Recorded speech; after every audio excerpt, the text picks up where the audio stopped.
Good evening. Calling to order the June 12th, 2024 meeting of the Southborough Zoning Board of Appeals here in the McAuliffe Hearing Room. We are also available. The meeting is also available to be viewed online through the MA Southborough CivicPlus.com virtual meetings. On our agenda tonight, we have only the comprehensive permit and special permit for 120 Turnpike Road. And the item specifically we want to talk about tonight, we do have peer review of the traffic study. And there's also the modification that you've made to your plans. And right. My opinion is we're better served starting with the modification of your plans. We agree. So, Laura, is that something you can pull up? Yeah. Sure. Yeah. We would like the thrust of the meeting to overview the intent of the modified plan. Get the microphone. I think. Sorry, just formality. If you could just introduce yourself. Louis Levine, I represent the applicant. We would like the thrust of the meeting for the board to, listen to the description of the modifications to the plan. Mm-hmm.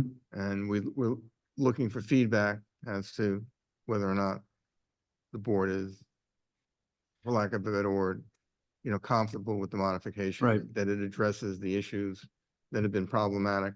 Mm-hmm. And that's all I'm talking about. I'm not talking about drainage or things like that. But no, like we understand that where you are, this is the proposal. You're not going to have detailed engineering plans. I do think that we should, after we do this, we should have time, especially where we have our peer reviewer here on the traffic to sure, to go through it. But I thought it made sense to start with your changes. And I didn't realize that the traffic peer review. Yeah. Here now, yeah. I would agree. Yeah. But in any event, there were issues that were raised in the original plan Mm-hmm. that made it problematic to go forward with it. Yep. And Brian and George present a plan tonight that addresses or eliminates those issues. And that's the feedback that we're looking for the board, that we've eliminated those issues. We're not looking for you to say, oh, that's a great plan, it's approved, and where do we sign tonight? Okay, that's all. Okay, thank you. Okay. So yeah, once we do have Doug and Mike and Doris online. All right. Doris, can you see that on the shared screen? I can see it and I can expand it to answer you, Okay, Dave. great. Thank you. Yeah, same for me. All right, great. Thank you. So here's your modified plan. I'm going to leave it to you to maybe talk to what you've changed here. Happy to. Mr. Chair and members, again, I'm Brian Charville, the Chief Operating Officer and General Counsel for Ferris Development Group. We're here on behalf of the landowner FD 120 Turnpike LLC. So with me tonight is Attorney Levine, who's already introduced himself. And you'll recall Attorney George Bonan from my office here helping. The thought is I was just going to do a brief intro and then George will walk you through the nitty gritty of it and what we're thinking. But and also our sponsor and owner, David Ferris, is here with us as well. And we're happy to report to you that we think we can achieve what we hoped when we talked about last meeting. So with this revised concept plan, we think we're really killing three birds with one stone, in the sense that we're able to maintain a functioning office buildings parcel. There's a new 40B multifamily parcel. And you'll see there is what we've been working on the past couple of months, the opportunity to still have, if the permits can be issued, a donated 6.2 acre parcel to the town or the Conservation Commission, just like folks had hoped for based on those 2019 site plan approvals for that parking garage that had been proposed. So you'll see as George walks you through it, we'll have lot 4A, which is intended to be the office buildings, 4B, which would be the 40B parcel, and then 4C, which would be, again, 6.2 acres donated. So we're really excited about this and we're thrilled that we can be able to, as I said, achieve all the goals that have been put before us. So with that said, I'll turn it over to George to get more into it. Great. Thank you, Brian. Before we begin, I think it might be a good idea to just do a quick recap of both a timeline of what's occurred and some of the hearings that we've had and briefly discuss what's got us to this point. I'd like to begin with just kind of going over the timeline briefly. And that is we filed our application on November 1st, 2023. We had our first hearing on December 13th, 2023. From that date, the board has 180 days to close the hearing. Since then, we've extended the timeline twice. So just so we're all on the same page, right now, the date to close the hearing is August 28th, 2023. Just wanted to make sure we're all on the same page. 24. Oh, I'm sorry, 2024. Yep. Thank you. And then I'll briefly talk about what's occurred again to what's led us to this point. In mid-January, shortly after our first hearing, Town Council had identified an issue pertaining to the land donation that we're all very aware of right now, where 6.2 acres of land was conditioned in 4 2019 permits that were issued to our predecessor. It was suggested to us at that point, the best way of dealing with it was apply for modifications to the 2019 permits so that the language referencing the land donation could be removed. We moved forward with that. We had a hearing with the planning board on April 29th, 2024. And the overwhelming sentiment in the room that day was that the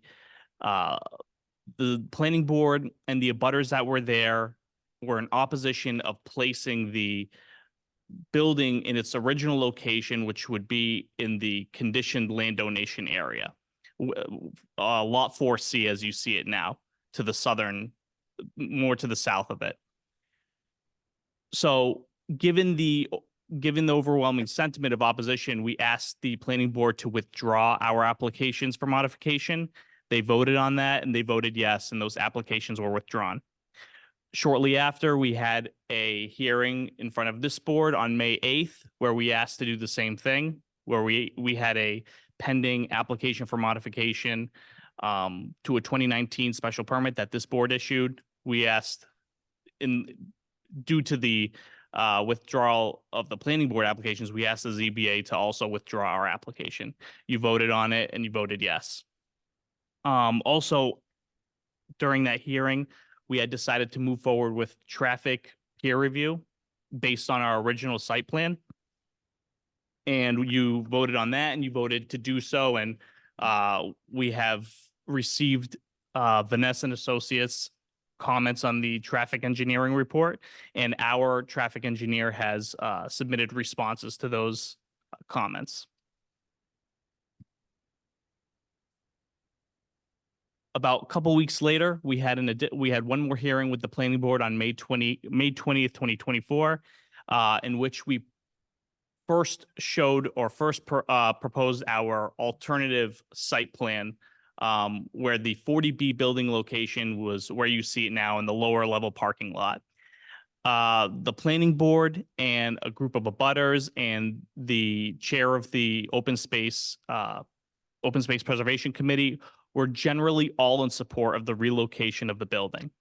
So they asked us to move forward with plans based on that concept plan. And that's what brings us here today. We have created a more detailed site plan, something a little more than a concept plan at this point. And we are going to present it to you right now. And to be clear, this plan you're seeing is incorporative of the feedback that we received from planning a couple of weeks ago, but this has not been brought back to them yet. We wanted to, without appropriate timing wise, to share it with you all, and then we can have further discussions with them. So first thing I'll do is I'll dive into the lot lines you see. There are 3 lots that are created, and I'll use this pointer. There we go. I don't want to blind anyone.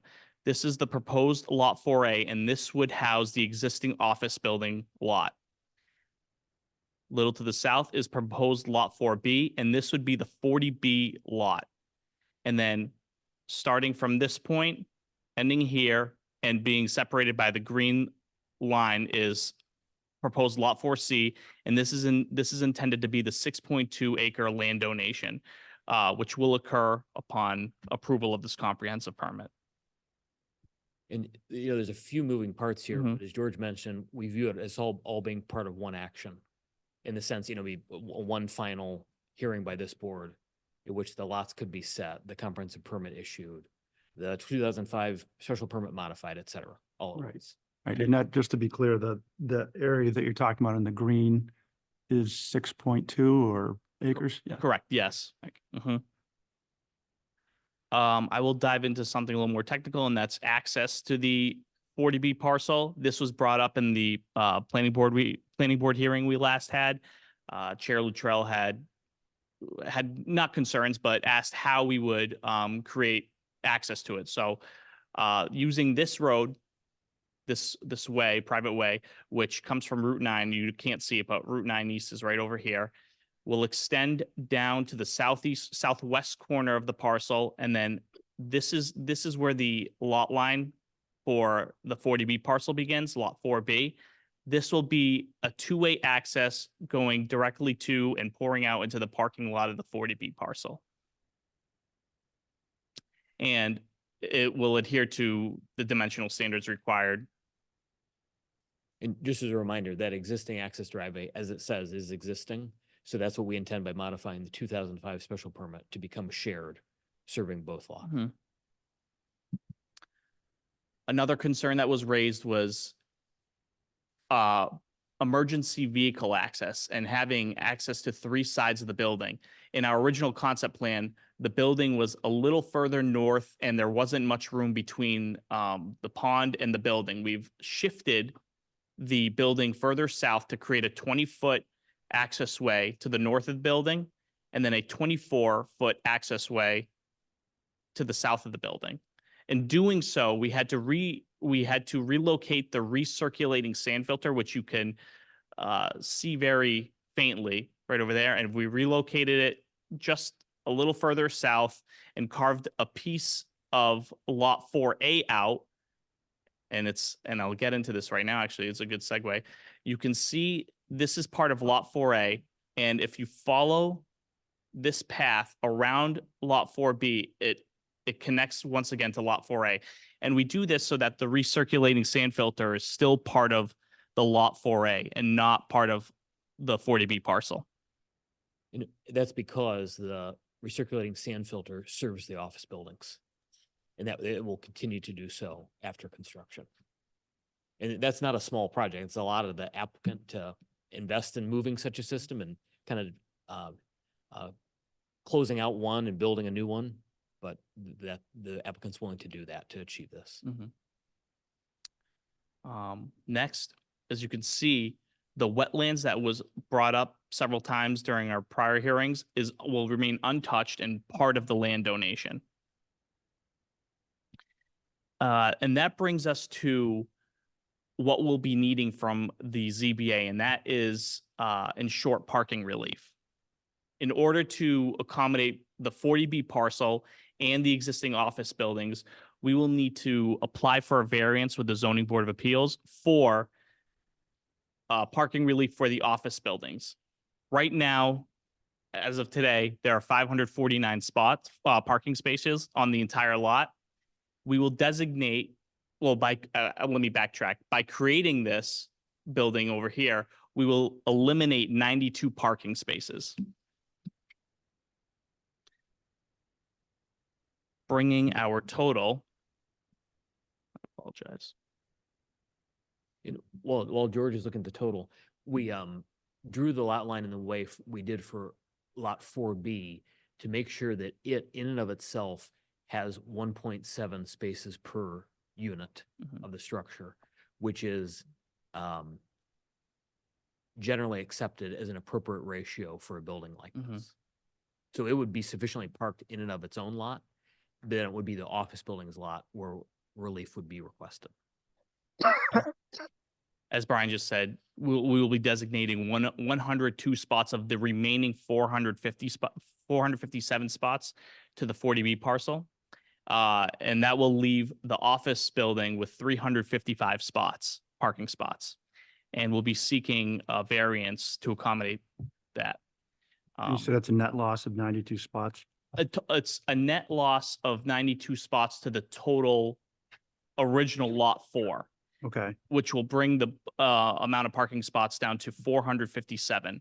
102 of those 457 spots will be designated to the 40B Okay. parcel. Okay. Yep. Creating a 1.7 space per unit parking ratio, which Brian said is widely accepted.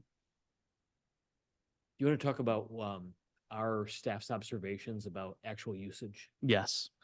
Over the last week or so, we've observed, we've actually counted cars in the parking lot. As you know, it's completely office use at the moment. And we've counted cars on the entire site sometime between 10 and 11, and then again around 5 o'clock. At its peak hours, which I would argue are between 10 and 11 a.m., there were no more at one time 109 parking spots. And it was more on average. sorry, could you just clarify 109 cars? I'm sorry. parked? Yes, 109 cars Okay. parked in the parking lot. I apologize. And obviously that's creating an overabundance of remaining parking spots that we just don't need. After 5 o'clock, the number significantly drops to in the 20s.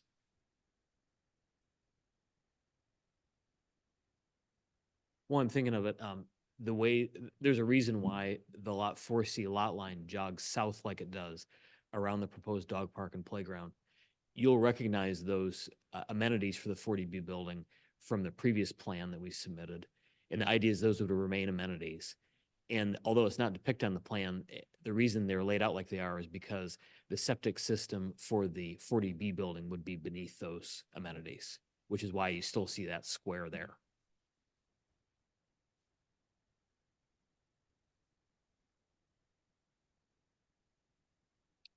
Although not depicted on this site plan, we do also plan to add an addition or an additional parking garage right in front of the dog park, assuming engineering would allow it, which would be right over here. And that would just be a further tenant amenity.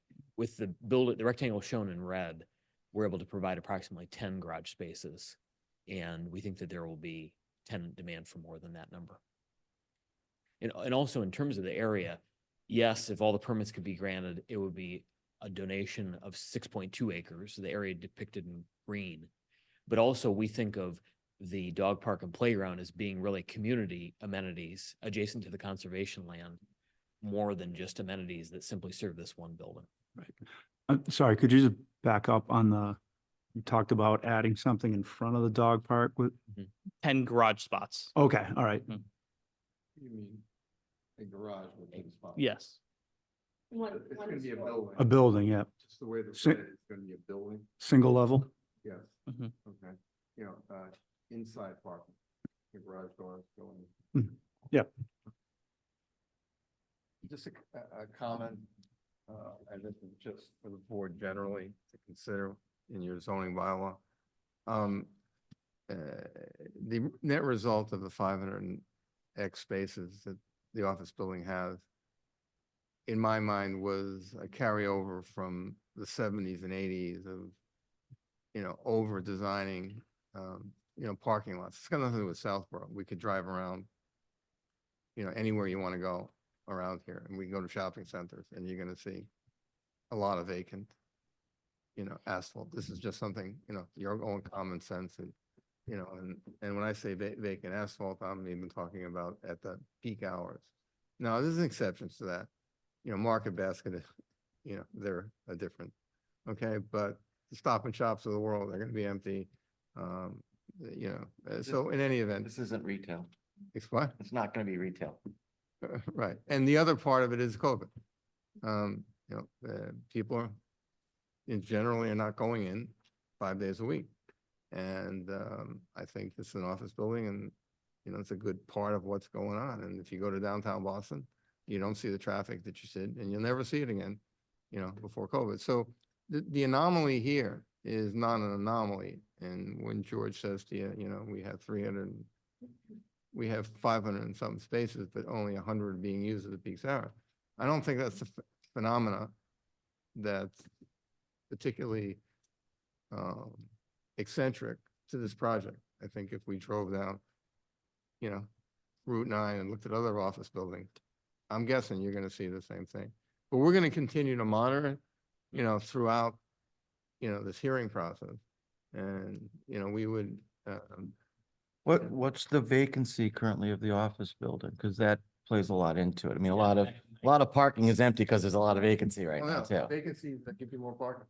Correct. So 120 Turnpike, which is the building in the rear, is 95% occupied. And then 118 is between 30 and 40%. So collectively, they're about 65% occupied. But you're correct, that's a good point, you know, about the vacancy. So, go ahead, Joe. Is that it? I think that does it. And that's we'll, pretty much the concept. yeah. we'll be open for questions, feedback. Paul, you started off, so you want to go ahead? Okay. So, that was my first question is, Good question. are there enough spots for the existing tenants? Because one of the whole issues at hand is the need for a tenant to have a structured parking that's not needed anymore. So at the moment and in the future, there is not any anticipated need for a tenant to have more parking. No. to answer- And if there was, that would be kind of like your problem because I mean, again, the previous owner was trying to lease up the building and saying, I'll build structured parking for you. So that's not needed. That's, I guess, not going to be needed. It was pre-COVID. It was 2019. So I got like it's kind of a random question thought. The dog park, the playground, that takes up a lot of area. I understand you're saying the septic's below it, you know, so good use of all that. Is that like, I know the last one or two times you brought it up, it actually seemed to be like kind of met with negativity in the room. Is that super needed for sales or marketing? Like, is there much to it? Does it have any adverse effect on open space? Is it mostly just open space? Is like, I mean, playground, like an impermeable surface that like, you're not gonna like hot top it or whatever. It's just gonna be gravel or something. Yeah. Like, do you need it? I think. If no one actually like cares for it, do you like, I mean, is it necessary? Well, the land is going to be cleared for the septic field. Right, so, I mean, what if it's just open Open. space or, you know? I think of the two, there's going to be more interest in this day and age for a dog park than there would be for a playground, probably. I just remember from like 2 meetings ago when you brought up, oh, we're gonna have a dog park, and I think like 2 people commented on the fact that they were like annoyed by it almost, and I was kind of, if that's the, you know, if that's kind of like the feeling or the feedback, like skip it. I don't know. I mean, because We're open to that. Yeah, I think you can have your consultant comment. I think providing a dog park has become, and, you know, I'm not, you know, it's not my project, but it's become a kind of integral part of apartments. You know, in terms of whether you want to call it marketing or just, you know, what apartments need to effectively serve their occupants. But we can look into that. It's another COVID knock on, right? Everybody got dogs and COVID, so you need more dog parks. so the last question I have, and I'm not super following so the green line around that's delineating the lot line for, I guess, 4B. And it ends up there in the right corner where I'm not too sure it ends at, because you're saying you can still have access around to the pond from the open space. So I don't know what that If, like in the right, yeah, like where your point, like where, a little more to the right, like what does that actually, this, what does that tie into there? Is there, this is our property line right over here. Right. To our budding neighbors. So the green line that delineates the separation between lot 4B and lot 4C begins here. Travels around the recirculating sand filter and then around the septic area and then all the way to the western side of the parcel. And then I'm sorry if I'm not answering your question. So I think that his question is, how does it tie into the office park? Yes. or why does it tie in like that? Like, is it, Under Title V, the area of the recirculating sand filter should be on the same parcel as the building it serves, which is the office building. And so through that, That's part of septic for the I've- office building. yes. yeah. through that panhandle, it remains contiguous with the office building's parcel. I think, it's confusing to me too. yeah, In this depiction. I think when we come in with a set of plans and a lot plan, with all that stuff removed, like, you'll be able to. like we're talking a couple feet. I don't think it makes a huge difference, but I just No, I think. make it's a sure reason- it's like, I think it's a reasonable. make sure it's like tied in properly or whatever, because I'm not, like, I'm not super following it. To be clear, yes, the physical tie-in is gonna remain, something like this. Office building across to recirculating sand filter, or, to lines that run through here as part of the septic system. It would just be to make this, to work with the office buildings, it would be contiguous, this land through here. So that's, again, like what you're saying, is that's a legal requirement that they be part of the property. Yes. So it's not functionally doing anything, it's just a legal. It's part of geometrically the office lot. And there's a lot of lines in this plan, but I'm convinced that when we come back in with the next iteration and we'll just have a lot plan as one of the plans, you'll be able, hopefully, to satisfy yourself, okay? That it is. I'm not like unsatisfied. No, no. I was just kind of wondering. No, but your wonderment is, I agree with your wonderment because it's a little confusing for me right now, that's all.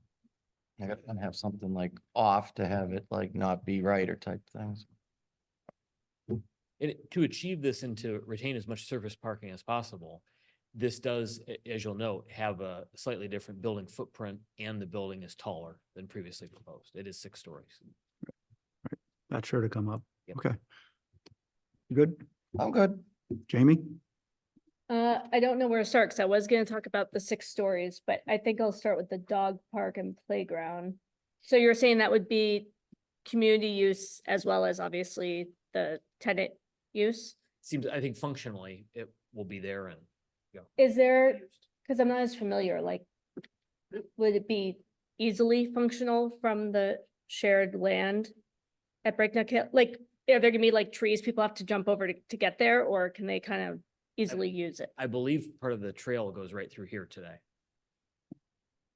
So there's pedestrian access that close. So if it's, my personal opinion is that if we ensure that there is reasonable pedestrian access and it's shared space. I like the idea of the dog park and the playground because I do think those are things that people want. My big hangup is the 6 stories. And, I don't think we have a 6-story building in Southborough. And one thing I hear from a lot of people in the community is that we have so many buildings that exist. Why aren't we using those to help with this housing crisis? And I'm hearing we have a building on the lot that's only 35% in use.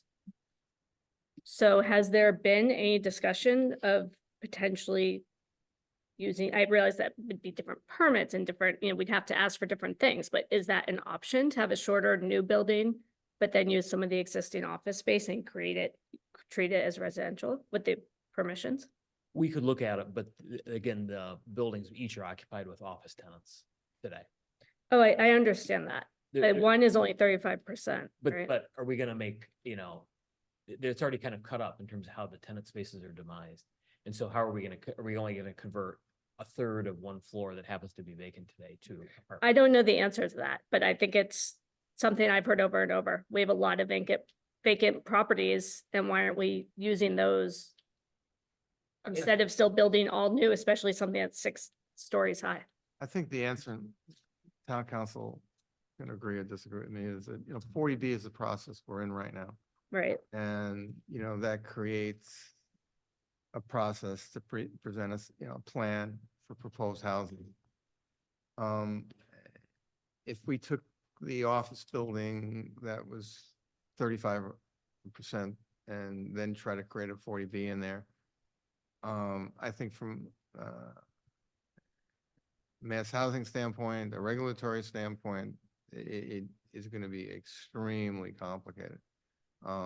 Extremely, complicated. Plus, we do have these permitted, authorized office buildings, and they're 35%, or one of them is 35%.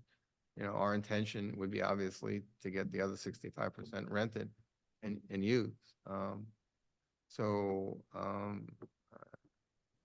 it's not an easy conversion. I mean, to convert from offices to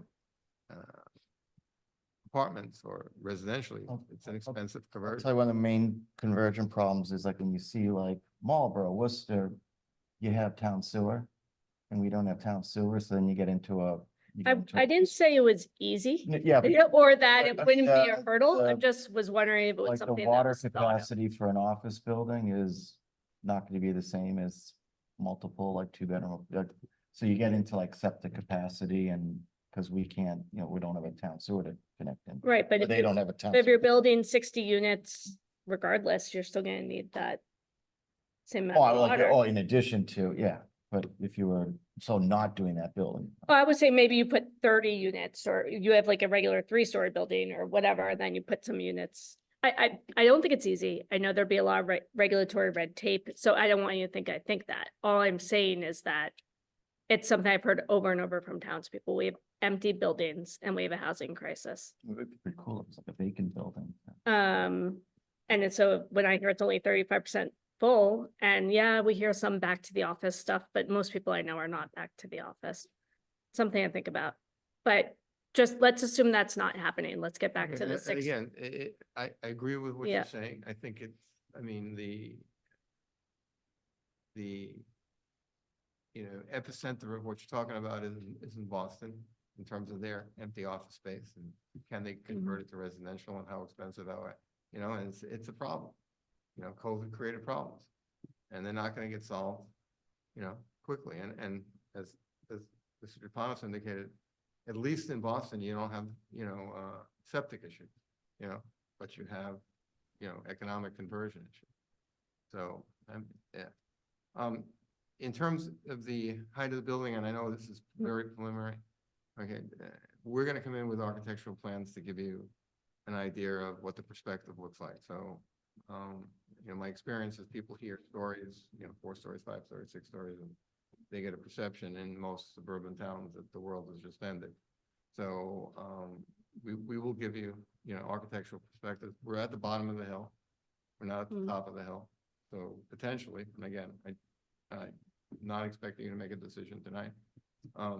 6 stories at the bottom of the hill may be a lot less than 3 stories at the top of the hill in terms of, consideration. And additionally, we're also in the front somewhat blocked off, or, by the existing office buildings, although they are only, 3-story.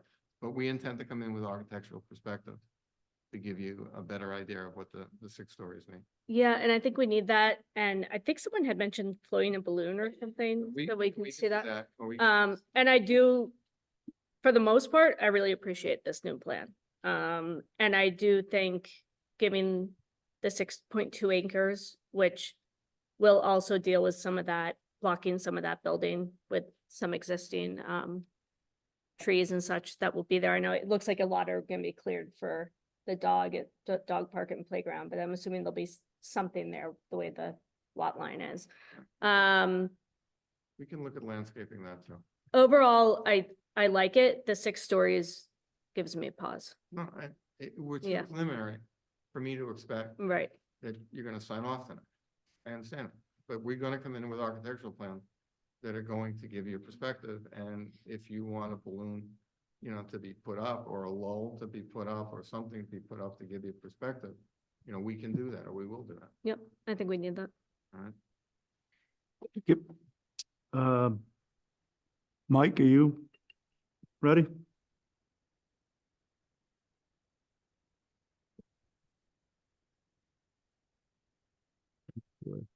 Child emergency. I'm here. Hold on. Okay, I'm trying to manage everything as best as I can. So just we bear can with come me. back to you if you want, Mike. Yeah, if you could, that would be great.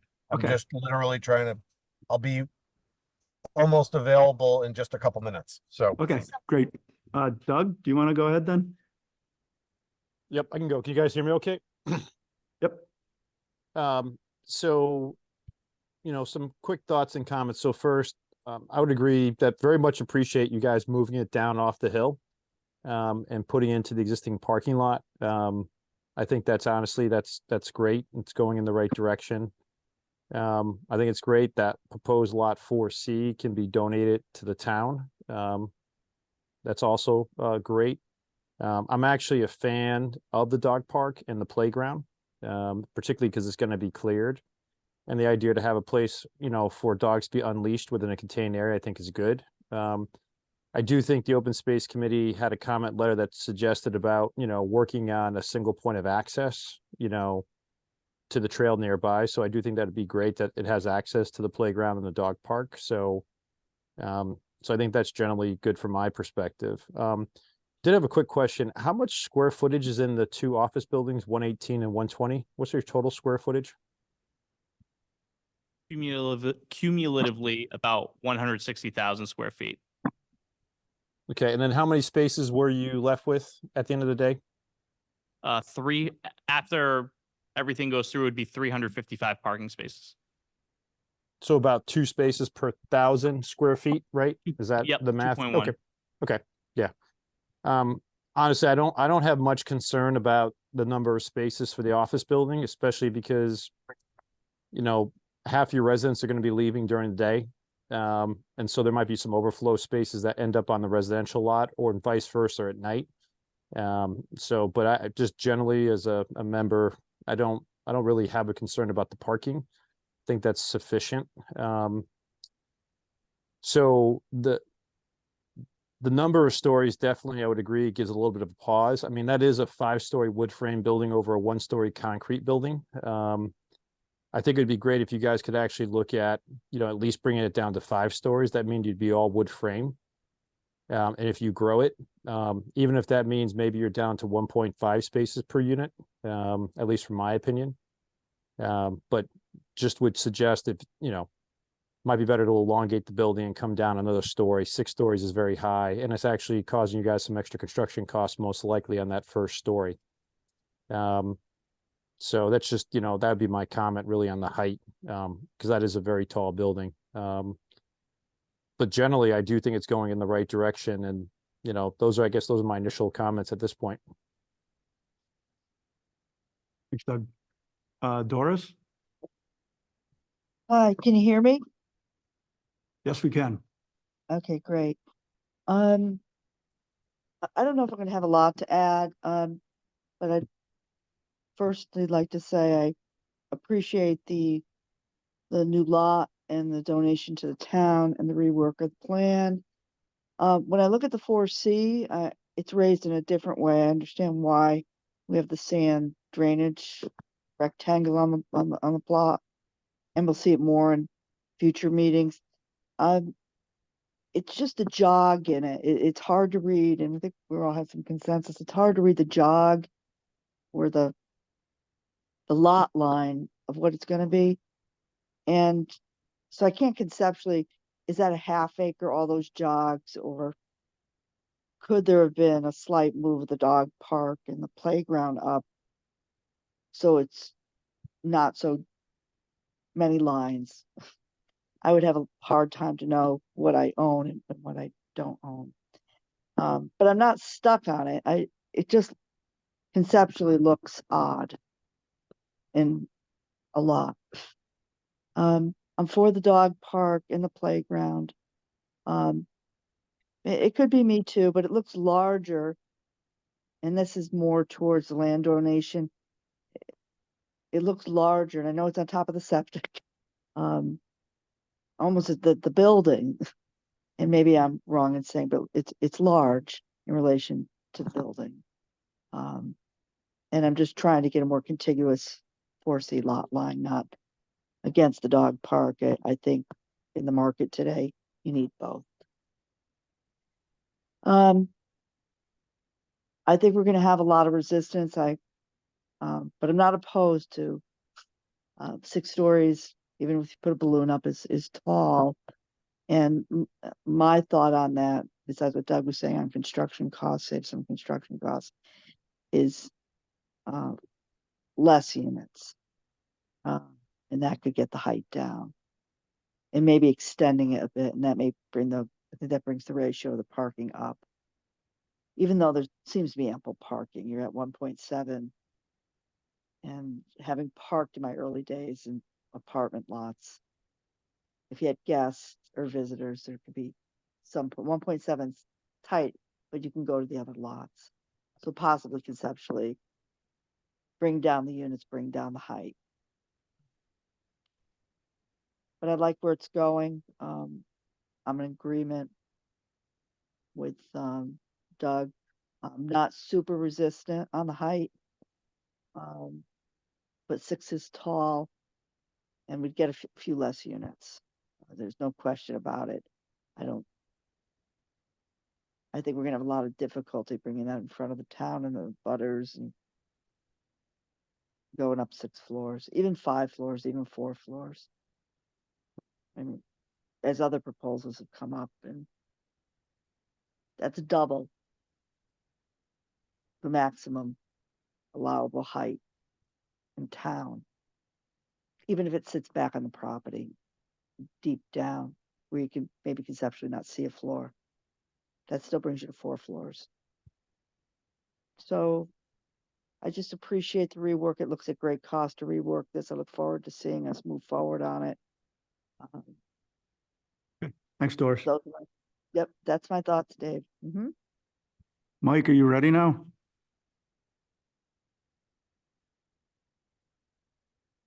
Hold on 1 minute. I'm sorry for the delay. I just want to give you my full attention, and I'm just 1 minute away from being able to join and comment on this. I just am trying to be safe as I'm trying to manage boys' life and calendar. Okay, well, Paul's gonna fill in that gap because he's got Perfect. another question. All right, I got more conceptual thoughts. The sand filter is part of lot 4A, correct? So I think why I'm confused is the green line that is like the east, south, and west part of that, I think should be black. Yeah. You're correct. Yeah. That's why it doesn't line up, yeah. Okay. Problem solved. There you go. Mike, you ready yet or not yet? And I'm colorblind too, and I was able to Don't go say through that. that. Well, while my thoughts, my comments on it, I mean, the first thing that I noticed was the 6 stories. And I said, if, we were concerned about 4 stories, 6 stories is certainly going to be an issue. I know I consulted with Laura today. I mean, we know that Madison Place is 4 stories, right? So Can I ask you why? why what? We've done a number of 40Bs in comparable, residential communities at 5 and 6 stories. Right. I think Doris touched on it. She said that the code in town is 3 stories. No, Maximum. the code So- of those other towns was 3 stories. Right, but and part of it is me gauging, like what I said is gauging the response we already got of people being concerned with the building height. And I agree that you really need to do the architectural renderings. We need to, do the balloon to see exactly what it's gonna be. I'm just pointing out, that's the But first has thing that jumped out at has me. that gone in front of public safety? Has that been vetted with, Yeah, I mean. like, we have a fire ladder that can put well, out a fire on the 6th story? Well, my question wasn't to be argumentative. My question was that if we're gonna produce housing in significant numbers, then the typical three-story limitation that virtually every town has, 36 feet or give or take, it just doesn't work when you apply it to the economics of building multifamily housing. Yeah. Okay, so the issue always becomes, and again, I'm not asking you for making a decision tonight. Where is the 5 or 6 story building going? If I was gonna land this next to St. Mark's, All right, okay, yeah, I could see. the point's taken, yeah. Yeah, I can see people saying, that's not an appropriate place to land it, you know. But I'm landing it in an area that we don't have a butter. And so again, it's only for your consideration. Correct. I understand. And I'm not raising it to be argumentative No, I know either. you- I'm just saying this is something that I'm sure is going to come up. And I figured that there would be, you know, an economic argument. I understand that part. I also agree that if you're ever going to put one, you're going to put one where you have other industrial buildings. It does. It makes sense. I get it. Or where you're not near anybody and, you know, there's Yeah, residential. and it is about perspective. How does it look in that spot? In certain spots, you put it on top of a hill, it's gonna look like a monstrous tower. You put it in a place where it's down a little bit or the backdrop is elevated, that it doesn't look as bad. So we will get to that point. I agree. But a 3-story building in, you know, a terrain that's elevated, it can be worse than a 6-story building. Correct. Okay, and I'm Okay. not saying that's the case here either way. Okay. Mike, are you ready now? You I look ready. am. I'm so All right. sorry for that. I actually finally have a little bit of coverage. Okay. So I hope everyone can hear me okay. Yeah, I really just echo a lot of what Doug had mentioned earlier. My questions about 5 versus 6 stories, you know, with respect to the lot. I really like the direction of where this is going, but I share some of those same concerns. I didn't have any really expansive views, even though I kept everyone waiting for those. But I just wanted to be able to like fully engage with the panelists and the applicant. But you know, those are my concerns as well. Okay. Thanks, Mike. Yeah, I mean, just again, to, you know, I think the board feels the way I feel, that I think it's very positive to see the move of the building, the 6.2 acres. You know, and I kind of understood where it was going with the 6 floors. I think it's definitely a positive thing. I agree. I think it is a good spot for it. So, as far as going forward goes, I don't know that you need more from our board than the pulse of, which I think you're generally getting Agreed. a good feedback on. So in that respect, our plan would be to go ahead and have our engineer, in addition to the work the architect will do in terms of showing elevation, have the engineer flesh out the additional site plan sheet. So go ahead and do grading and erosion control and other sheets based on this. Okay, so before we sort of close out on the subject, I do have to make sure I allow boards and the public to I just wanted to comment. tee that up about where Yeah. we'd like to be headed. Okay, And along those lines, with this lotting approach, we'd like to go ahead and have prepared a preliminary subdivision plan that is consistent with this. So you'll Right. see that as well. okay, okay.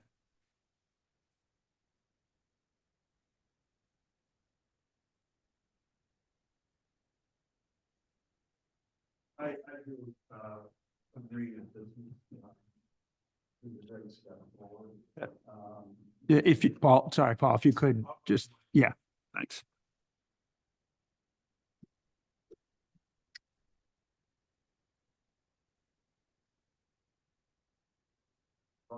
Yes, sir. Thank you. Also, I think a lot of progress been made on the 6.2 acres, the conservation land. That's great. And I'm glad to see that that's going to be resolved. That was initially my primary concern, the impact on the conservation land. If you look at my memo here, I'll try and be brief. My main concern, after that, the conservation land is the height of the building. The fact that there aren't any other six-story buildings in town. I agree with the board that residents aren't going to look kindly on that. I think it's a bad precedent. Even though it's not a legal precedent, when Park Central comes before you, if you approve a 5 or 6 story building there, you won't be able to deny them a 5 or 6 story building. Well, that is not true at all. Okay. Yeah. So no. I don't agree with So Talking let's, about impression. well, that's completely untrue. Okay, So I'm glad to hear that. don't, that's not a statement worth making. Okay, well, I take it back then. We do have a ladder truck. I don't know, I think you need a letter, you need comments from the fire Yeah, chief. yeah, to be, Public to be safety needs to clear, they, chime in, they have yes. to sign off on it. Yeah. So, But I think that you want something before the board indicates to the developer that we think this is something that we're ready to go forward with. It's such a critical issue. The building height defines the footprint and the size of the footprint. That's just my opinion. agreed, but just to assure you that that is part of the regular sign off. They have, there's several boards that have to approve of this, so there's a lot to go through. I understand. What I'm referring to is, I know the developer wants to go forward with detailed plans. I think it's perhaps unfair to the developer for him to go through that expense if it means he's going to have to enlarge the building or move the building or whatever. I think that's premature. But again, that's the developer's decision to make. Okay, It's not for us to decide to tell the developer what to do or not to do. He's looking for, correct me if I'm wrong, but the developer is looking for a sense of what we're thinking here. And if they want to go forward and expend money on designing and developing, then that's their prerogative. I understand. So anyway, I think the building height is fundamental to this whole project. The other thing in terms of the dog park and the septic system and playground, I think the developer needs to have his environmental engineer look and see what size he's going to need for his septic field and what kind of system he's going to need. The fact that those two areas are almost as big as the proposed building make it critical that that information be available so that a land area larger than what needs to be provided isn't shown and doesn't go forward. From the conservation land point of view, clear cutting that area is still a significant impact on the conservation land. So one suggestion I would have, and I think one of the board members mentioned that, is moving the dog park, the playground, spreading it out, and so that it doesn't have such a large impact on the conservation land. What else? Subdivision plan, I'm very glad to hear that the developer is going to go forward with a preliminary subdivision plan. And this plan does show the 3 lots, which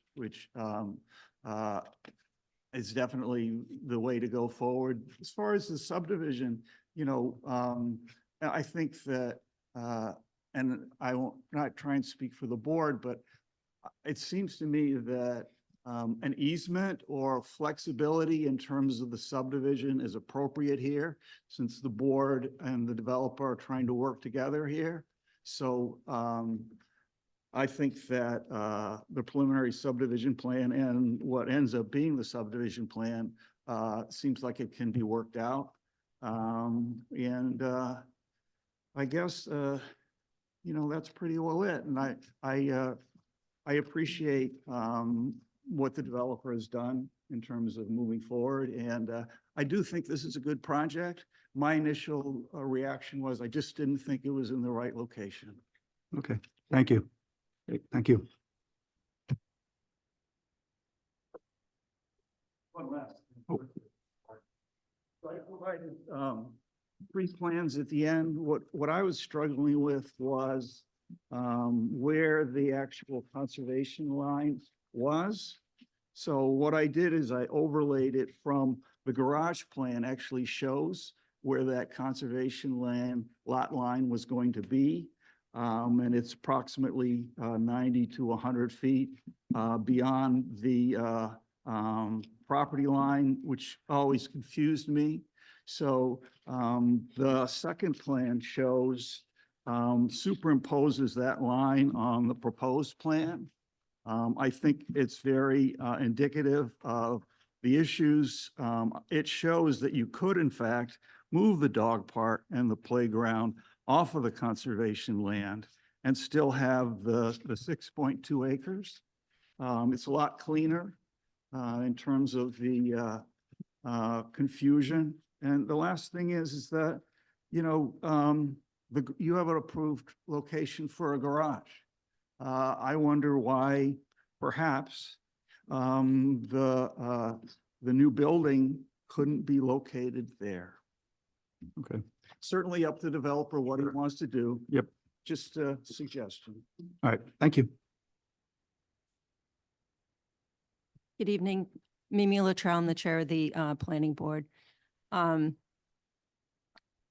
As the proponent said, we had a very positive meeting with the planning board and the proponent in the end of May and appreciated this new plan. But just to be clear, it wasn't a hearing then, it was just a discussion item. So this still needs the condition on our approved site plan from 2019 still needs to be modified because the modification was withdrawn. So that has not been accomplished. My other question is, they have an approved site plan for the office building and the parking spaces. Can they get a variance to reduce the parking spaces, or wouldn't that have to be a modification of the site plan? I mean, I think that's what you stated, is that you need a modification because of the impact on the parking spaces. Isn't that correct? Or was that, or did I write that down incorrectly? If I may, Brian, I believe we'd be requesting a variance from this board for parking relief. Yeah, For the office. that's what you said. You'd be looking for relief. Yep. So, right. And on the point of whether any of the 2019 actions would need to be modified, we talked about town council, with town council about this as recently as today. We think that this lot 4C as proposed would be consistent with each of those four decisions so that no modifications will be required. Right. Oh, okay. It just, I think we were pretty clear in the last meeting too, that those things to wrap up those decisions is really with the planning board. So, and as Mimi said, that if you didn't have a hearing, I mean, I'm assuming, and I think we took out of the last meeting that you were going to continue forward with the planning board to get those things resolved. That's right. We will be seeking a variance. Yep. To reduce the number of required parking spaces. Right. And George outlined, okay, that's not before the board, but we will. Right. Understood. Right. If that variance is granted, okay, it makes this project work. Mhm. And in my mind, that's the only relief we need, you know. Okay. Okay, that did together with the only relief we need, separate from the 40B permit, and in addition to the modification of the driveway permit that we've already applied for. You know, Right. We But don't need to go back to anybody else and do anything else.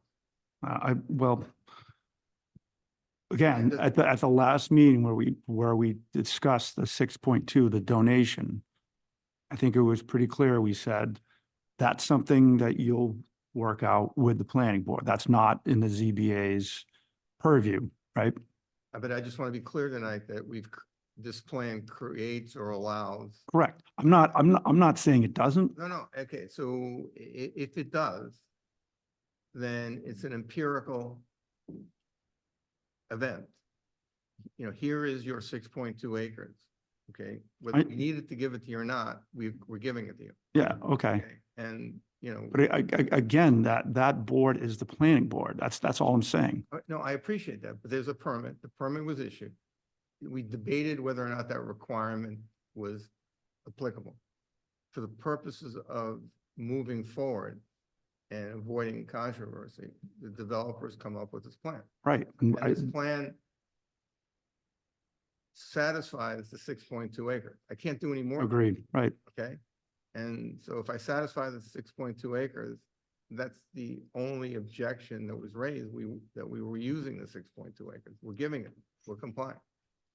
So, you know, Deb, I don't mean to, you know, be argumentative, but I don't foresee and don't think it's fair to expect we're gonna have an ongoing discussion with various boards as to whether or not they like what we're doing if we've done it and we've complied. That's all I'm saying.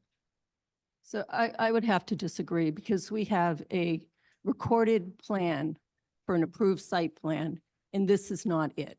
So it would need to be modified and re-recorded in order to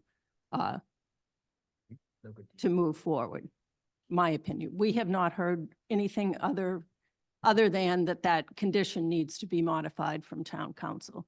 We can reach back out to him, but we haven't heard anything Do different. you want to But weigh in on this? My opinion is that we had a recorded plan for a site plan, and this is different from that. In order to keep things consistent, we would have to modify it to reflect this. So Steve Chaplin, me, Tallerman and Costa, we're town council. So I reviewed both of the historical decisions and they both require a 6.2 acre donation to the town on the southern side of the property.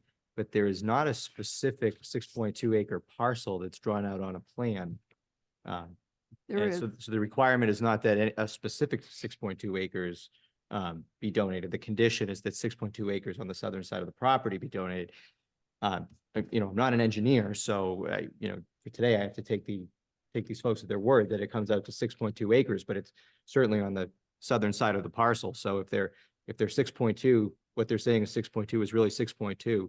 It is the opinion of town council that the condition is satisfied. If the condition is satisfied, it wouldn't have to be modified. the parcel is shown on the site plan. To move on from this, we'll have further discussion. The planning board meets on Monday. Okay. I just have a question. Will the residents from the apartments be able to access that dog park and playground? It's up a hill and there's a retaining wall around it. Like, how will that be accessed? Through the chair, yes. Yes. Okay. Yeah, I think I don't want to speak for you, but I'm assuming that is for the residents. You're just concerned with how they get there, Yeah, it's not showing any access. right? But you know, I think we have to have a little patience. This is not an engineering drawing, right? This is taking a PDF and just marking it up to. And my next work. question, will there be a peer review conducted Of what? of the plan? We have, I mean, we've done the peer review for traffic. We will be doing civil, we'll be doing, you know, environmental, water, stormwater. The normal. So is the peer review for traffic available? Yeah, Okay. yep, exactly. That's actually the next thing we want to talk about. And could the balloons be flown before the next meeting? So when we come back, we'll know what the building height looks like. Depends on when the next meeting is. Yeah, it does. And I don't know how the developer feels, but do you want the architectural drawings first, or do you want to do the balloon test first? Look, I had a good feeling till 10 minutes ago. And I don't mean to be funny. Now I'm wondering, and the applicant's wondering where this is headed. Well, I think Well, what, with respect to this board, which we appreciate the positive feedback from. Yeah. It's like, here we go again in terms of some of the feedback. it's not a lot different than what you heard before, that there was concerns with the 4 floors. Now it's 6, but I don't think that means you can't continue forward. I think we can speak to the balloon test when we know when the next date will be, which our Okay. plan would have been. Again, till I started to wonder about how this was trending, we would immediately have the civil engineers proceed to flesh out those additional site plan sheets and do the preliminary subdivision plan. And hopefully have that finished by the end of this calendar month. So that then the peer review by the civil engineers and others could be underway during the month of July. Okay. And we'd be back maybe, I can't remember the board's schedule for late July, but perhaps be back then for further substantive discussion. Okay, In my experience in town council, I think would agree with me that the way the process works is for you to make an intelligent decision based on, facts-based decision. Yep. You need to have all the data in front of you. correct. And that's no guarantee that you're going to approve the plan per se that we submit. So this iterative discussion doesn't do anybody any good. And I'm sorry, what's the iterative part? I mean, meaning that we go in and we don't give you any plans, but we just give you architectural plans. It's not the way it's done. You have to Agreed, right, a full site plan, in fairness to you and in fairness to the applicant, to deal with all the issues. yeah, And then the board can decide, is there a legitimate, real reason why the height can't be over X? That's the way, and that's a risk that we take, as right, was pointed out. okay, And then, there are certain standards that, the applicant has to comply with and the board has to comply with. And that's always the rub, the difference of opinion, and we try to work it out. Okay, okay, all right. So, we understand the obligation that we have to satisfy the board that things work. And that's just a general paraphrase word I'm giving. So we will come in, we will have full plans. They will be fully, vetted by peer review. mhm, Substantively, your peer review will be asked about height issues. Okay? Right. Comment on them. Yep. And you can consider that, and as well as your own common sense and anything else that comes. okay. But I mean, I don't think there's anything that any of the board members said tonight that would sort of tell you that we can't go forward like No, that, no, correct? absolutely not. No, Okay, no, absolutely not. So we understand, as the member indicated, we go forward always like any application to some degree at our own risk. Right. Until you vote, right, you haven't voted tonight and you've just. correct. We're not going to, you know, right, and You right, right, haven't right. committed to do anything. You Right. just gave us a Yep. comment. Okay, And I do want to address Mr. Carter's comment on precedent, because I do think it's important.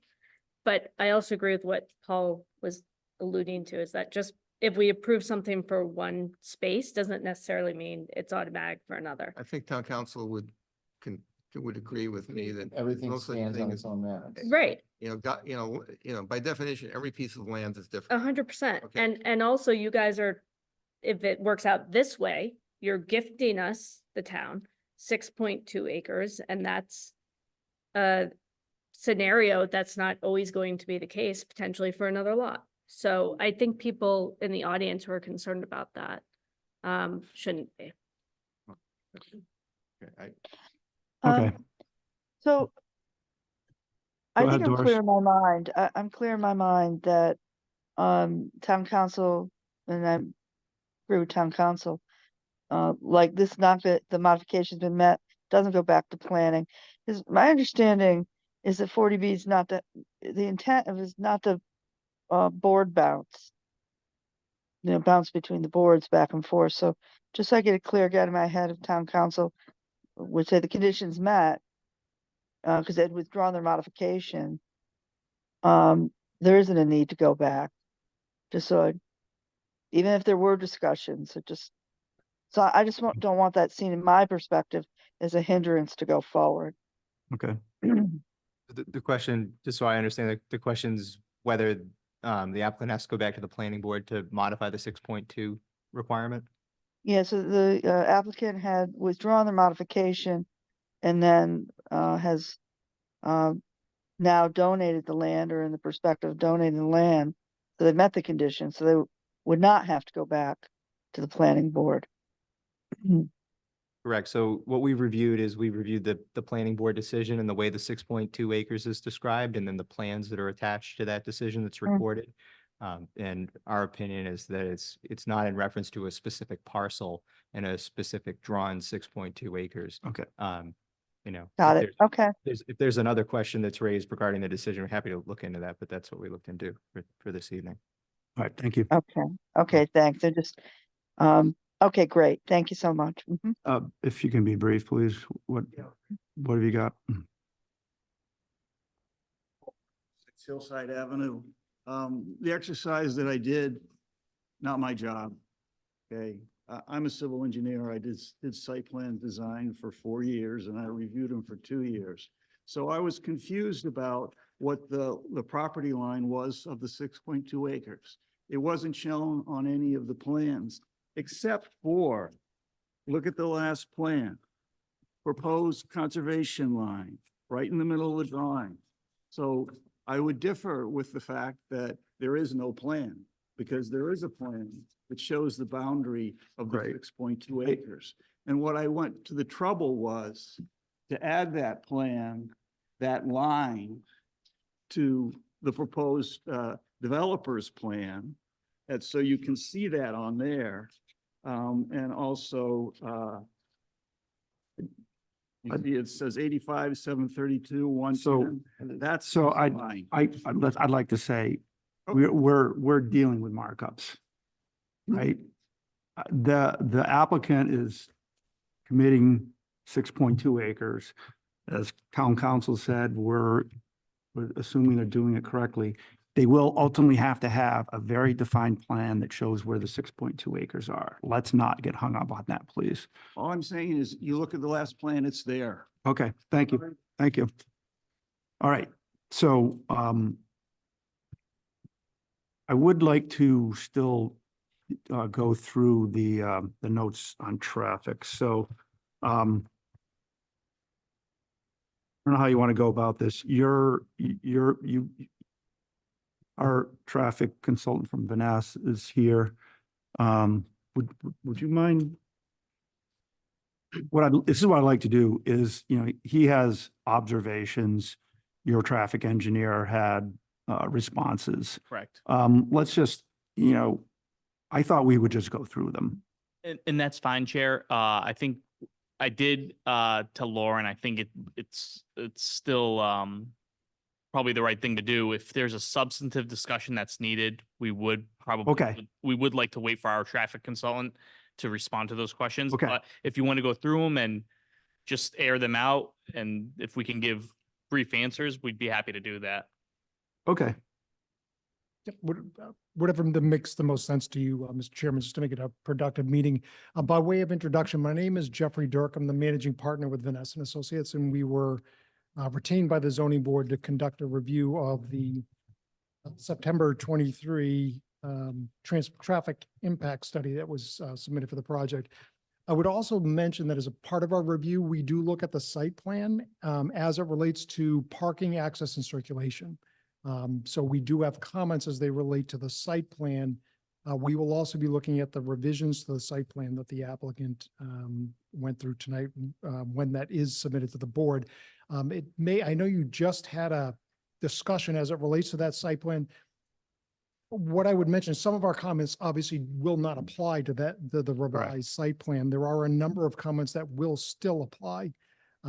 We do not discuss height because as it relates to traffic and transportation, it's not really an issue. The height determines number of units, and that's what we would look at, but we don't comment relative to height because it's not within our purview as it relates to it. What I would just mention by way of the site plan as we've looked at it are just a couple of things. I think first and foremost is we are going to offer comments as they relate to fire department access. The fire chief ultimately has the decision. As the applicant is looking at this plan, the new plan, the only things that I would mention, in addition to our comments on the original site plan, which you will see deal with circulation for where the moving van is going to park, how are you staging them within the project site? Because this relates to the parking discussion. How is that all going to work? And if parking spaces need to be removed to have a loading zone, that's going to translate over into the office parking that they're going to be asking for some relief on. So I'm just offering this by way of some guidance to the applicant as they submit these plans. As it relates to fire department access, and again, the fire chief has the ultimate say on it, what we do is we look at the fire code. So in looking at the plans in this new iteration, and the applicant's engineer may be aware of this, fire department apparatus cannot back up any further than 150 feet. If they have to back up more than 150 feet, there needs to be a turnaround provision. So as you look at the building as its location within the project site, and again, we would need to see the engineering on it, you have two drive aisles along the length of the building that are dead ends. So if the fire truck needs to get down to the end of those areas, they need to back up. So we just say that as we look at that plan, our comment's going to be that distance cannot be more than 150 feet. If it is more than 150 feet, then they need to provide a turnaround area at the end of those backup aisles. So again, just from the applicant's perspective, as they go forward with the engineering, that's something that we're going to be commenting on.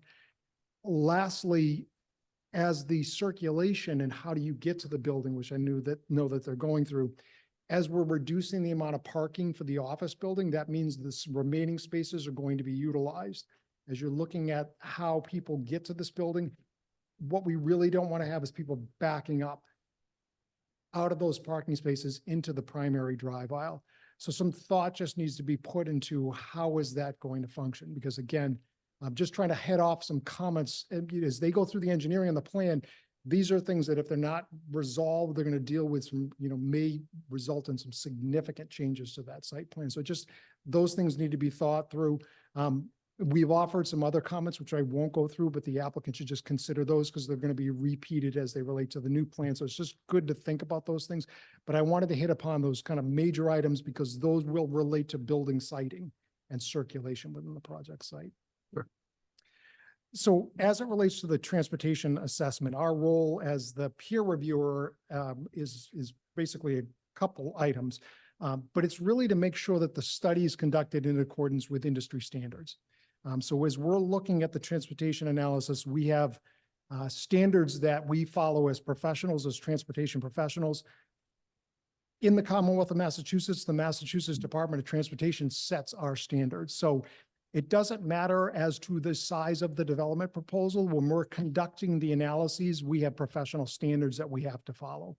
And so the first thing we do is ensure that the document that is presented to you complies with those standards.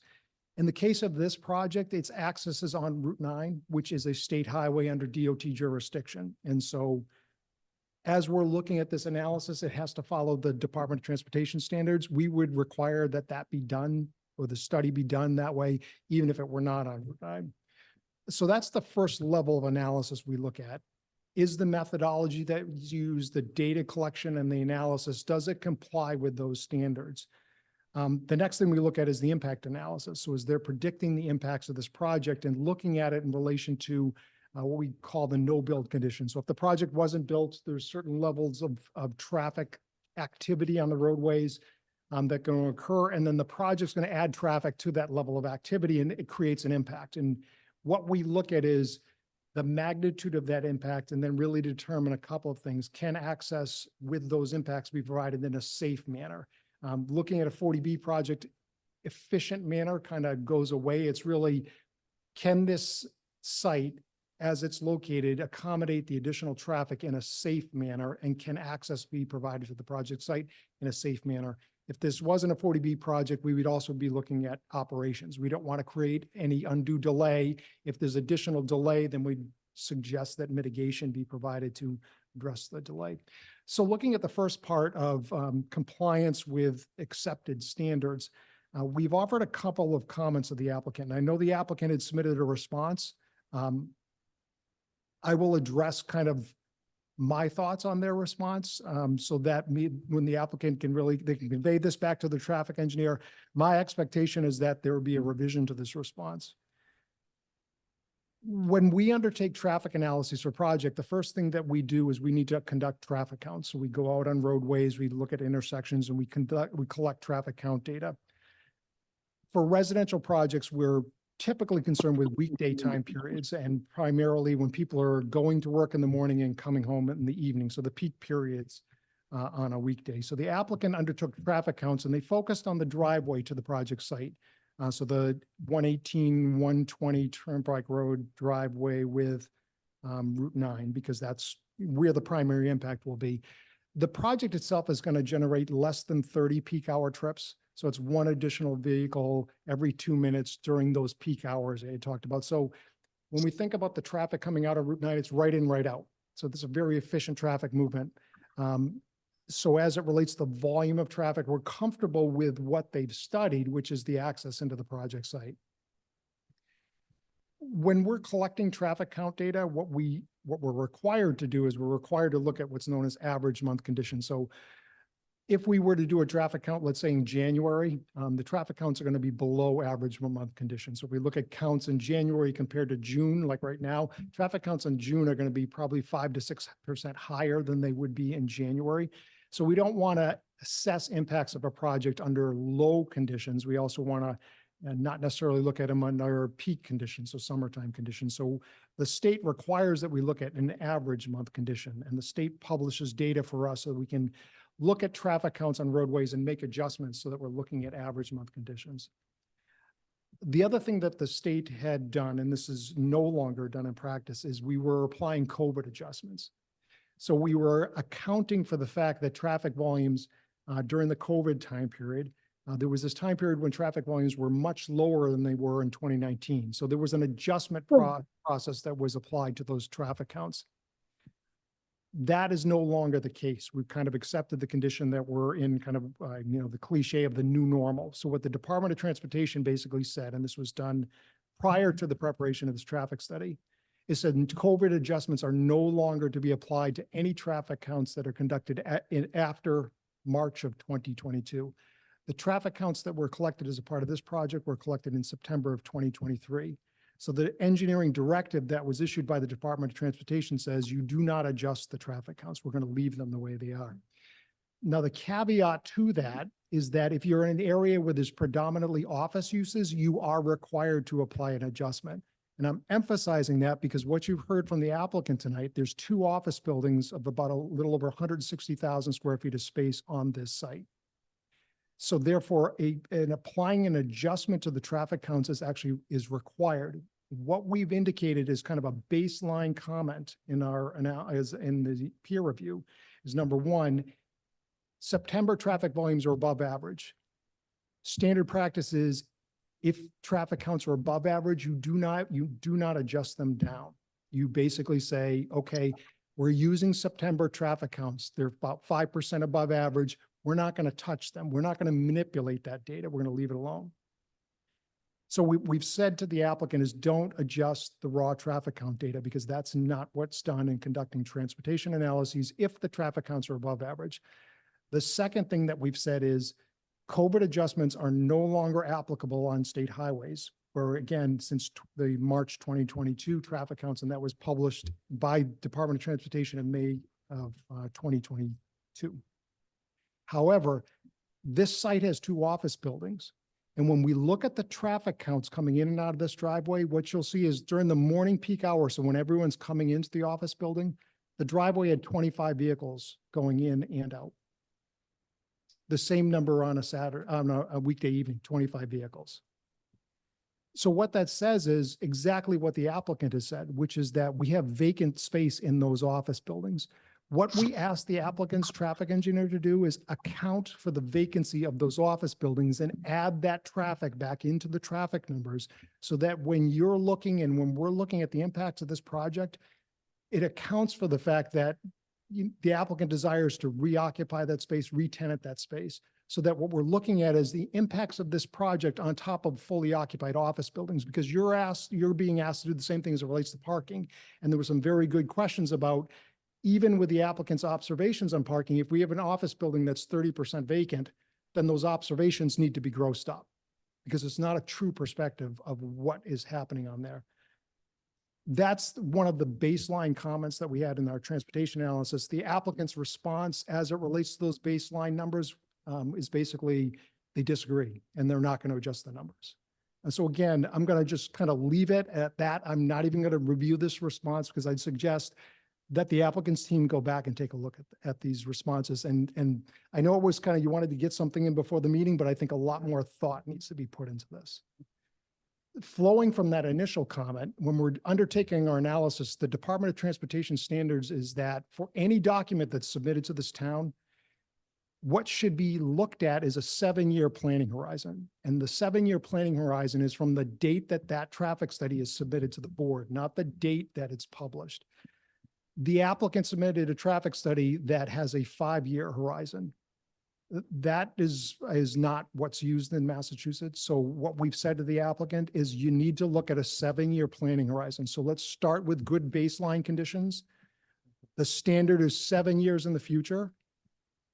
They are to work with the town to understand what projects may be adding traffic to Route 9, so that then they adjust their traffic counts for 7 years of growth plus any projects that are in the area, and then assess the impacts of the project with and without that 7-year horizon numbers. So we've asked the applicant to undertake that analysis. Their response is they're not going to do that. So, they respectfully disagree. That's not DOT standards. Okay, so we would ask the applicant to go back and revisit the response of that comment. The other thing is it relates to the project site. The sight lines of the driveway, speaking about safety, it's relatively level and flat. There's no sight distance issues out there. 100% of the traffic to this project, because there's a median along the Route 9, has to use the traffic signals on either side to either go through or reverse direction. Both of those intersections on either side that have the traffic signals are state designated high crash locations. So the number of crashes that are happening at those intersections and the severity of those crashes is disproportionate to either the volume that's going through those intersections or the type of crashes. So the severity, is there more property damage or more personal injury crashes versus property damage crashes? We have not asked the applicant to study how the project impacts those intersections, because it's our opinion, and we agree with their traffic engineer, that the project doesn't add enough traffic to suggest that they should be undertaking improvements. What we have asked the applicant to do is look at what's happening for the crashes at those intersections and provide some feedback to the board so that you have some information as to what's really going on down there. That information is available through the Department of Transportation. It's a simple effort to go on the website to obtain the information, look at the crashes, and provide some feedback. So what we've asked the applicant to do is to undertake that analysis and provide that to the board. And again, we're not suggesting that they reconstruct these intersections or make improvements, but that they look at that and provide some feedback to the board. And again, the response is that's not warranted.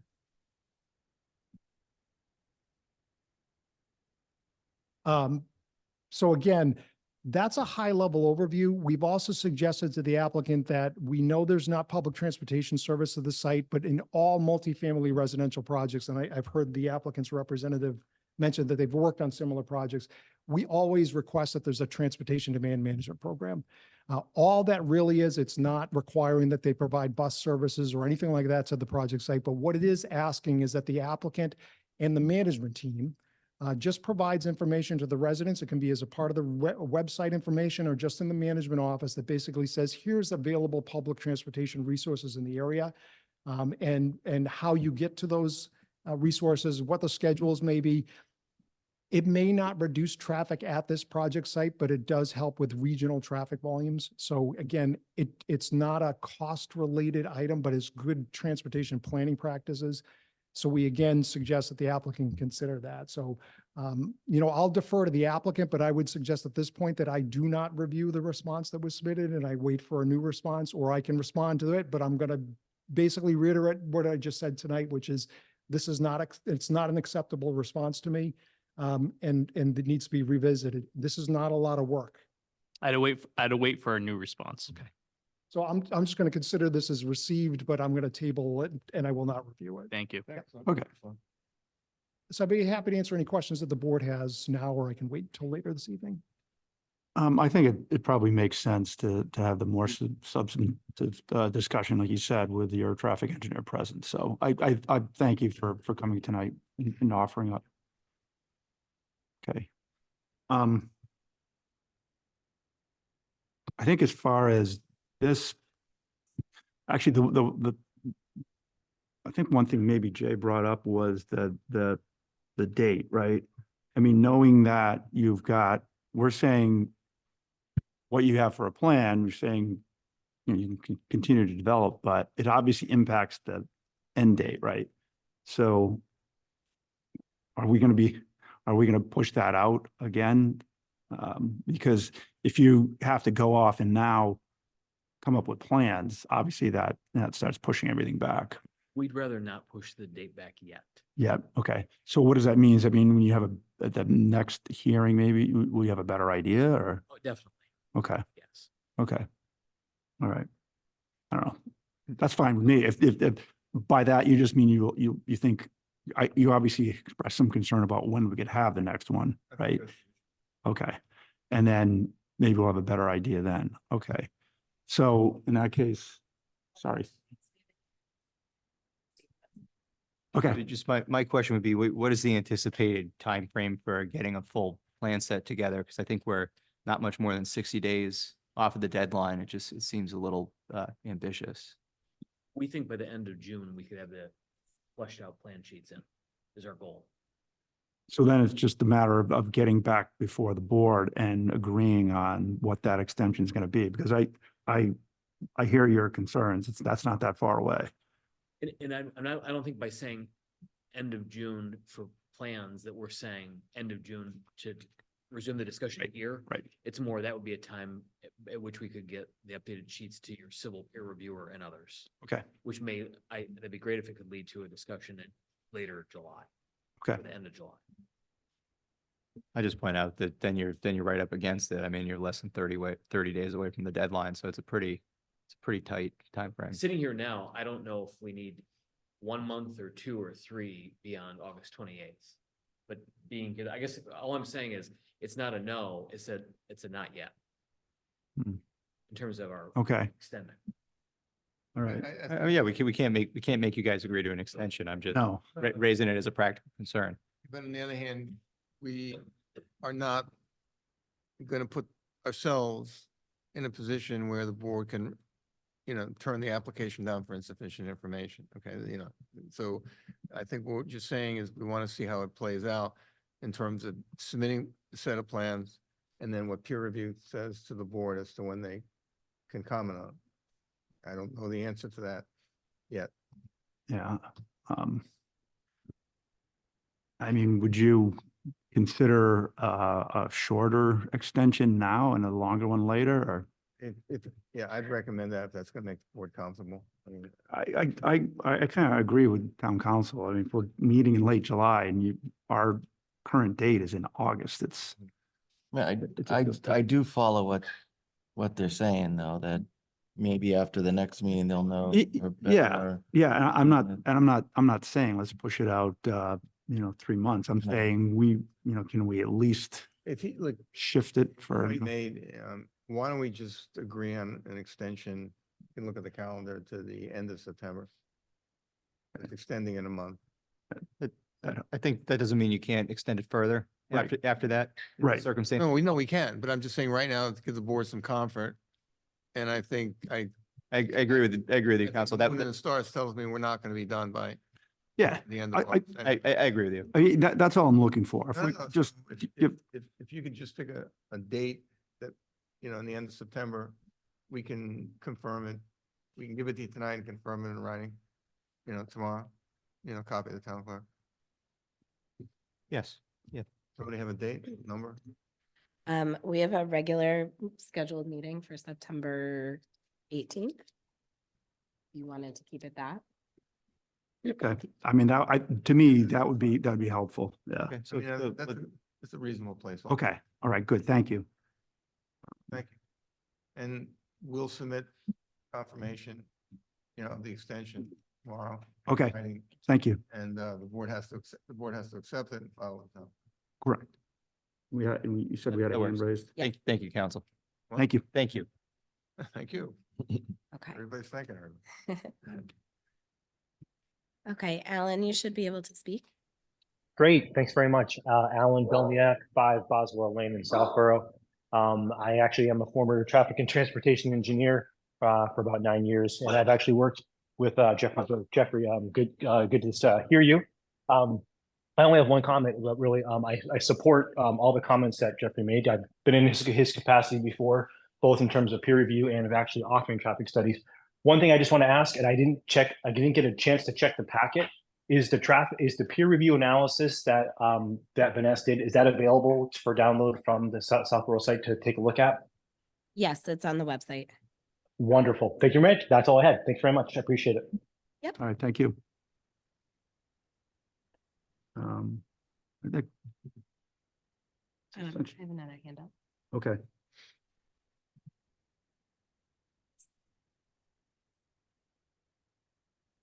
You should be able to speak. Hi, nice to meet you guys. I know 4th of July is around the corner and I love the fireworks and it's nice to see a lot of people walking by to see the beautiful lights and it is also nice to go swimming and Sorry. I like going to the park. I'm sorry, I'm not sure you're dialed into the right meeting. What exactly are you asking about? I'm talking about like I like Joe Biden, the president. No, I'm sorry. This is, No, we're good. okay. We don't have any other hands up, do we? I have no explanation whatsoever for that. I Okay. don't know if it was Do real. we have any other hands up? No other hands up. No. Okay. Okay, I apologize if it hasn't been quite as efficient maybe as you would like, but I think we're at a point where we've discussed what we need to discuss tonight. We knew we weren't gonna, we can't go, although I appreciate all the traffic input, like we can't really resolve that. I do appreciate, and I think the board appreciates what you've done with the altered plans. So I think we just need to choose the next hearing. Yes. Okay. And you now, just to reiterate, you said, Mr. Carver, by the end of June, you thought you would have something with substantial. That's- So in that, you're saying you think sometime in July would work. What I'm thinking about is sort of end of June plus however many weeks a peer reviewer would like. So if there could be civil feedback, say 3 weeks of July, and then we're headed toward a board regularly scheduled meeting date in late July, that'd be great. Okay. I am away till July 29th, but Okay. I can try and call it Okay. depending on the day. Okay. If it needs to be earlier than that. I would think a meeting in the latter part of July would be as interesting. Latter part of July? Yeah, okay. I was thinking of July 24th, for example, is a Wednesday. Okay. What's our next meeting? So our meeting in July is on the 17th. I'm not sure if that would give peer review enough time. Because we have to get the plans and give them the go ahead.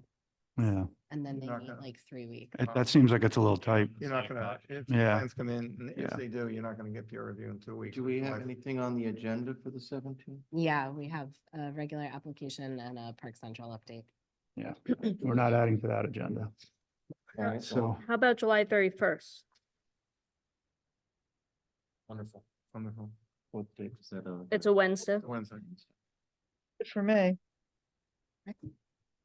You have to remember also for peer review, there's a, holiday at the beginning of. Right. so- right. Yeah. Right. So it's kind of a challenging time of the year in some regards. Okay, so we're good with the 31st. You're good with the 31st? We would just ask if the pleases the board that the civil reviewer, for example, be ready to receive the plan and start looking at it in early July. Yeah, I mean, we already have.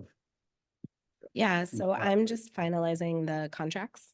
So hopefully we should be ready to Yeah. hit the ground running. Yeah, I think, You have people lined up now. correct. Okay. Yep, We've yep, got it just teed up. finalize the We've got to be able to give them something, obviously, so. While we're together, who is lined up, if I may ask? So Land Design Collaborative. And then we have Lucas Environmental for wetlands. It's been a while. We got, That's it. okay.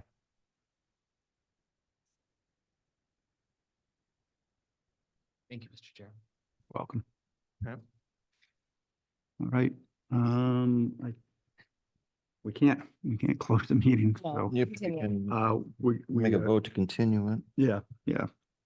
I'll make a vote to continue the meeting until the 31st of July. I'll second it.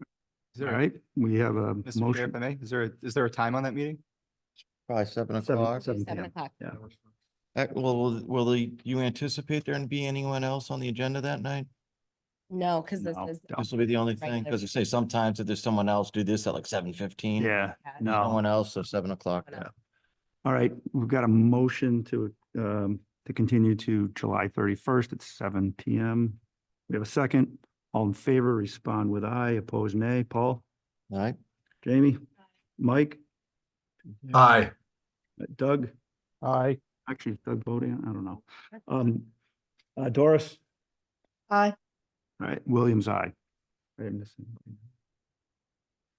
Okay, do we? all right, thank you. Do we need to make a motion to accept the extension, or is that just a formality thingy?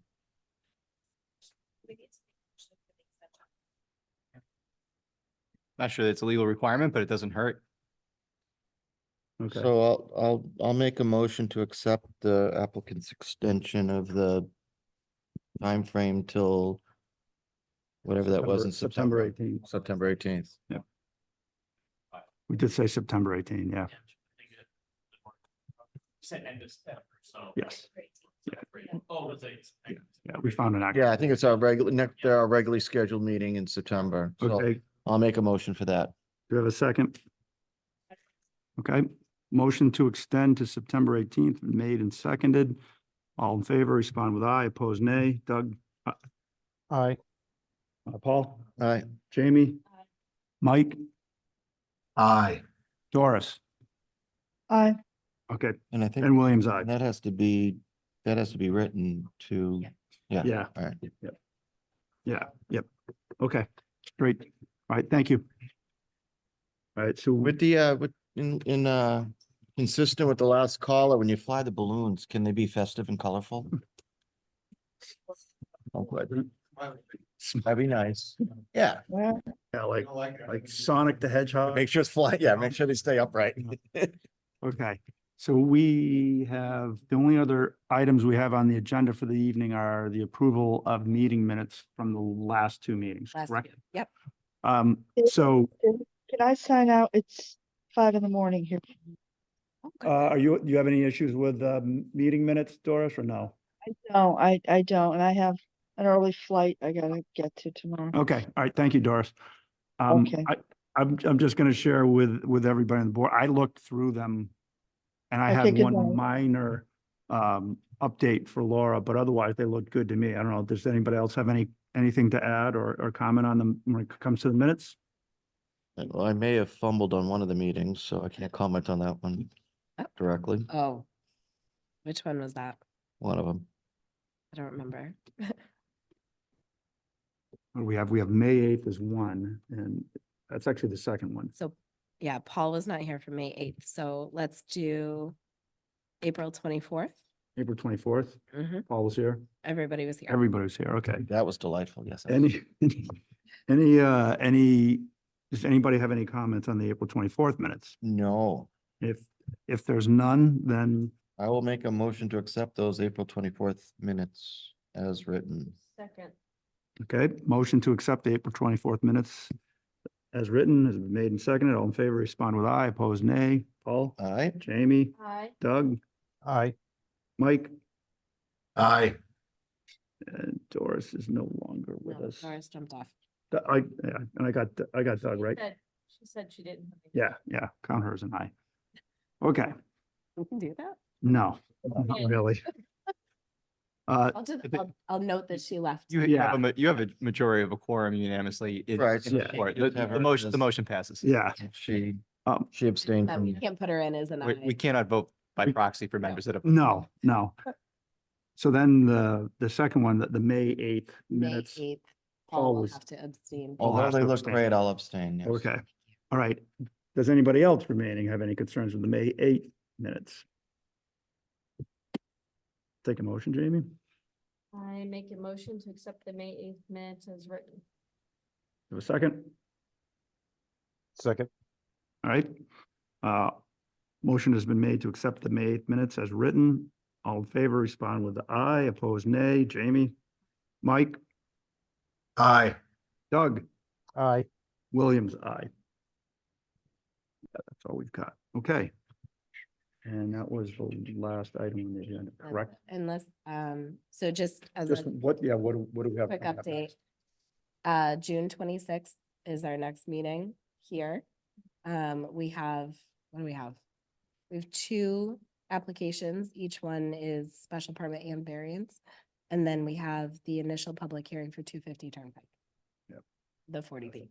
Right, that's all on the Really 26th. fun. Yeah. I really won't fun. be here, but. I That's will- the one you won't be here for. I will watch it. Okay, all right. Doris will not be here on the 26th either. I get all the addresses mixed up. What's 250? Which one? 250 is the one that's up on the hill with the yellow Yeah, storage BP unit. storage. It's Yeah. behind the beach. Oh, behind, Beehive. yeah, Behind the oh, beehive. okay, yeah, all right.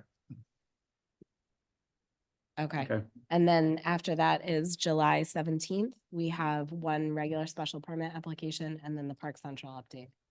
And the regular thing is first? The regular thing is first, so you guys, if you want to show up for that, and then you guys can leave. I won't be here. Okay. If I can call in, I will. okay. Okay, I know Uh, I can't call in on June 26th. okay. And what was the first thing? It's just a regular special permit for a use that's only allowed by special permit, so. Okay, so yeah, if I'll you be can here for come that the and first then, 10 minutes and then be free. excuse myself. Okay, Okay, that's it. That's all I have. that's it. Okay. Is it go time? It is go Oh, time. boy. I'd like to make a motion to adjourn this meeting. Second. All right, motion to adjourn has been made and seconded. All in favor, respond with aye, opposed nay. Paul? Aye. Jamie? Aye. Mike? Aye. Doug? Aye. And Williams, aye. Thank you very much, everybody.